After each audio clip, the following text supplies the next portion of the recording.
1971 সালের ২৬ মার্চ জন্ম হয়েছিল আমাদের স্বাধীনতার স্বপ্নের। আজ আমরা ফিরে তাকাই সেই গৌরবের পথে এবং জানতে চাই স্বাধীনতা সম্পর্কে। স্বাধীনতা সম্পর্কে মানুষের অনুভূতি, ভাবনা, তাদের প্রত্যাশা এবং তাদের কাছে স্বাধীনতার অর্থ কী। চলুন শুনি তাদের কথা। স্বাধীনতা বলতে আমি স্বাধীনভাবে চলাফেরাকে বোঝাই, যে যার মতাদর্শ সব কিছুই লালন করবে, সুন্দরভাবে নিরাপত্তার সাথে চলাফেরা করতে পারবে এবং সুন্দরভাবে স্বাধীনভাবে কথা বলতে পারবে, এটাকে আমি স্বাধীনতা বলতে বুঝি। আমার কাছে স্বাধীনতা মানে চিন্তার স্বাধীনতা। জাতি হিসেবে আমরা তো স্বাধীন হয়েছি 71 সালে, এছাড়া 24-এও আমাদের একটা স্বাধীনতা হয়েছে। কিন্তু ব্যক্তি জীবনে আমরা আমাদের চিন্তার স্বাধীনতা কতটুকু দিচ্ছি নিজেকে, বা মুক্তভাবে ভাবার সুযোগ কতটা নিজেকে দিচ্ছি, যে আমি যাতে স্বাধীনভাবে চিন্তা করি এবং অন্যকে মত প্রকাশের স্বাধীনতা দিই এবং আমাদের চিন্তার আড়ষ্টতা যাতে না থাকে।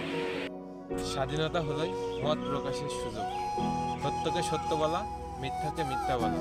স্বাধীনতা হলো অন্যের কাছে মাথা নত না করা, অন্যের গোলামি স্বীকার না করা।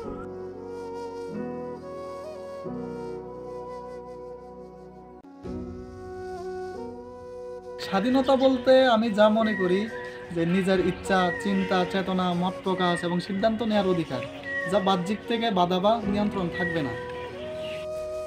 আমার কাছে স্বাধীনতা মানে মানুষের কোনো পিছুটান থাকবে না কোনো ভয়, যেখানে ধর্ম, বর্ণ, নারী, পুরুষ সবাই নির্ভয়ে চলাচল করতে পারবে। আমার কাছে স্বাধীনতা হলো স্বাধীন গণমাধ্যমে দেশের এগিয়ে যাওয়া, সত্যকে সত্য, মিথ্যাকে মিথ্যা বলতে পারা এবং সাধারণ মানুষের দুর্ভোগ অর্জনকে উচ্চস্বরে বলতে পারাই হলো স্বাধীনতা।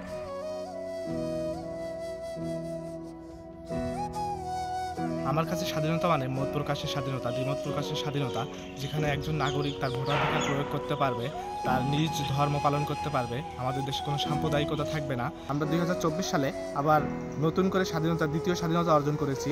এই স্বাধীনতা যেন আমাদের কেউ স্বাধীনতাকে ব্যবহার করে কেউ যেন ব্যবসা বা তাদের নিজের স্বার্থ চরিতার্থ না করতে পারে, সেজন্য আমাদেরকে সবাই সজাগ থাকতে হবে।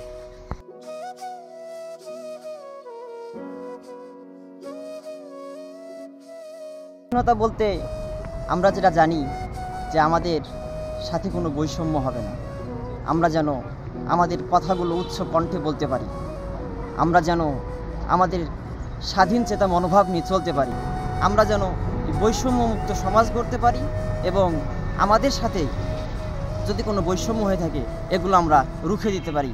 এটাই হলো আমাদের স্বাধীনতার চাওয়া।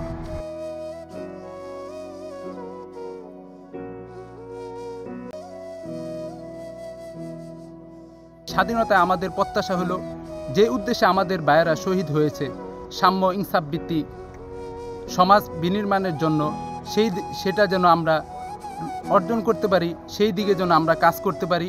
এই জন্য আমরা যেমনিভাবে আমরা জুলাই আগস্টে স্বাধীনতার সার্বভৌমত্ব রক্ষা করার জন্য, ইনসাফ ন্যায় প্রতিষ্ঠা করার জন্য আমরা ফেসিবাদের বিরুদ্ধে যে উদ্দেশ্যে আমরা রক্ত দিয়েছি সেটা যেন আমরা ধরে রাখতে পারি, এটাই হলো আমাদের স্বাধীনতা পরবর্তী চাওয়া।